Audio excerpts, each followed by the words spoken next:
మంచిర్యాల జిల్లా జొన్నారం మండలం రోటిగూడ ప్రధాన రహదారిలో ఉన్న లో లెవెల్ వంతెన వర్షాలకు నీట మునిగింది. దీంతో గ్రామానికి రాకపోకలు నిలిచిపోయాయి. నీటి మునిగిన లో లెవెల్ వంతెన ప్రతి వర్షాకాలంలో ఇదే ఇబ్బంది ఉంటుందని గ్రామస్తులు అంటున్నారు.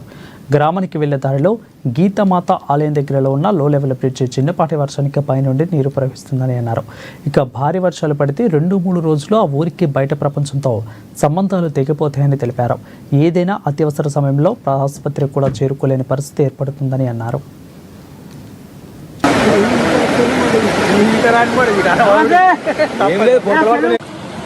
మాది మంచిర్యాల జిల్లా జొన్నారం మండలం రోటిగూడ గ్రామం.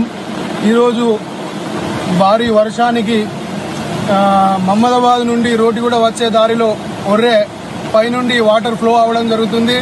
రోటిగూడ గ్రామానికి రాకపోకలు నిలిచిపోయినాయి.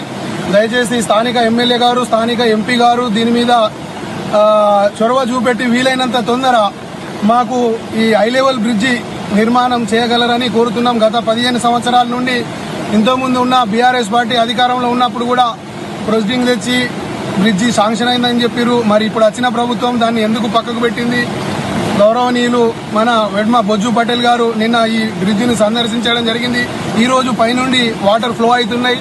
ఇప్పుడు నేను ఒక డయాలసిస్ పేషెంట్ను. ఇప్పుడు బయటికి వెళ్ళాలంటే రోడ్డు లేదు, ఊరుకు మార్గం లేదు. అత్యవసర పరిస్థితుల్లో గ్రామ ప్రజలు బయటికి వెళ్ళడానికి రోడ్డు లేదు. దయచేసి గౌరవనీయులు ఎడ్మా బొజ్జు పటేల్ గారు, ఆయన స్థానిక ఎంపీ గేడెం నగేష్ గారు దీని మీద. అందరికీ నమస్కారం. నా పేరు గోపాల్, అది రోటిగూడ గ్రామం. ఇప్పుడు ప్రధానం ఉన్నటువంటి సమస్య మహమ్మదాబాద్ నుండి రోటిగూడెం వచ్చేటువంటి రహదారిలో బండోర్రా లో లెవెల్ బ్రిడ్జిలో తేలికపాటి వర్షానికే వాటర్ ఫుల్గా రావడం జరుగుతుంది.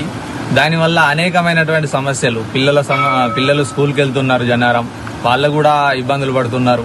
ఏదైనా సమస్య ఉంటే, ప్రెగ్నెన్సీ కానీ ఏదైనా ఎమర్జెన్సీ ఉంటే రాకపోకలకు కూడా చాలా అంతరాయం కలుగుతుంది. ఎట్లయితే మాకు 3 పక్కల నుండి దారులు ఉన్నాయి.